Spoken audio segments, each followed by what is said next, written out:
प्रेरणास्पद कथाएं YouTube channel पर मैं धनंजय जैन आप सभी का हार्दिक अभिवादन करता हूं। छोटी सी कहानी डीजे की जुबानी। दोस्तों, एक धनवान व्यक्ति प्रतिदिन गांव के बाहर भगवान शिव का जो मंदिर बना था वहां पर घी का दिया जलाने चला जाता था।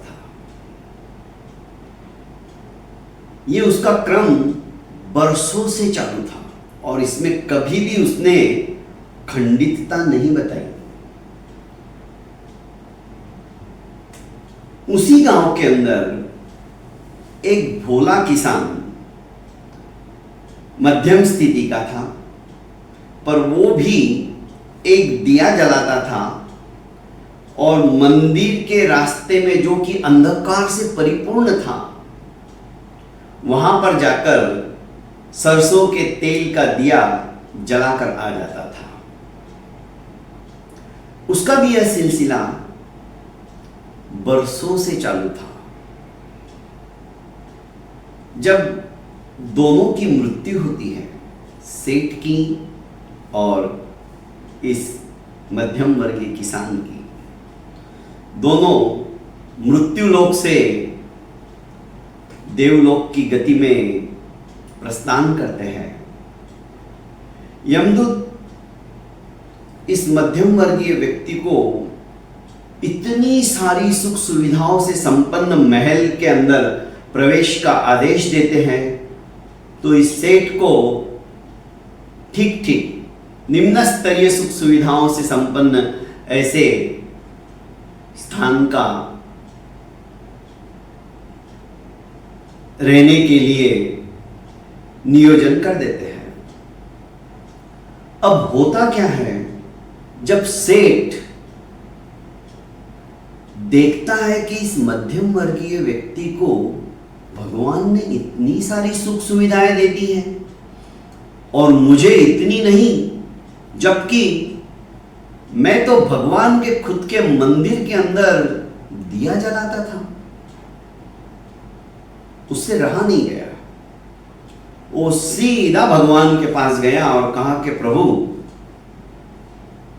आपका न्याय कुछ समझ में नहीं आया।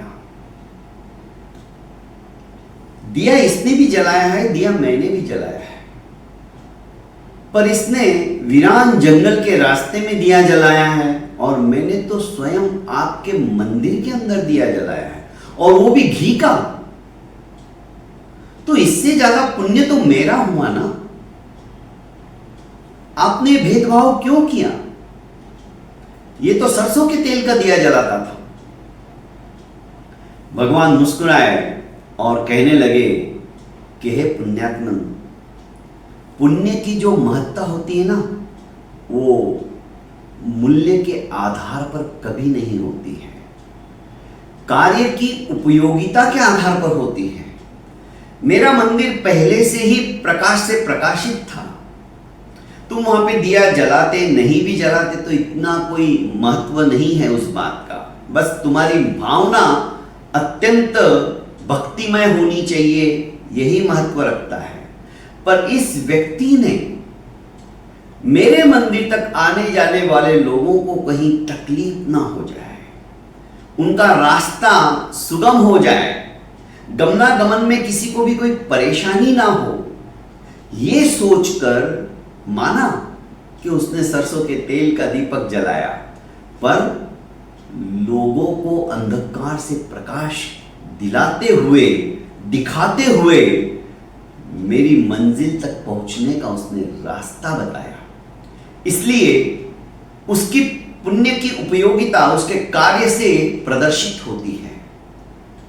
तो दोस्तों, कभी भी हम जो कुछ काम करें, मैं ये नहीं कहता हूं कि हमें मंदिर में जाकर दिया नहीं जलाना चाहिए, मंदिर में जाकर भगवान की उपासना नहीं करनी चाहिए, पर उससे भी ज्यादा महत्वपूर्ण है मनुष्य जो इस जन्म से ही जन्म जन्मांतरों के बंधनों को तोड़ सकता है। ऐसा कोई मनुष्य, ऐसा कोई जीव जिसे भगवत भजन के अंदर सम्मिलित होने का समय तक नहीं मिलता है, जो अपनी परेशानियों से संत्रस्त है, उस परेशानी वाले इंसान की परेशानियों को दूर करने का कोई उपाय सोचो। कोई भूखा है, उसे भोजन कैसे मिले उसका उपाय सोचो। कोई प्यासा है, प्यासे को पानी कैसे मिले। आप तो सिर्फ 1 दिन दे दोगे, 2 दिन पिला दोगे, पर उसे तो रोज ही इस संकट का सामना करना है। उसका ये संकट परमानेंट कैसे खत्म हो, इस बात की यदि हमने सोच अपना ली और 100 व्यक्ति में से किसी एक के भी दुख को हमेशा हमेशा के लिए दूर कर दिया, तो मैं समझता हूं भगवान की सच्ची प्रतीति, भगवान की सच्ची पूजा, भगवान की सच्ची अर्चना सिद्ध हो जाएगी। बहुत बहुत धन्यवाद दोस्तों। प्रेरणास्पद कथा यूट्यूब चैनल को लाइक कीजिए, सब्सक्राइब कीजिए और ज़्यादा से ज़्यादा अपनों को शेयर कीजिए।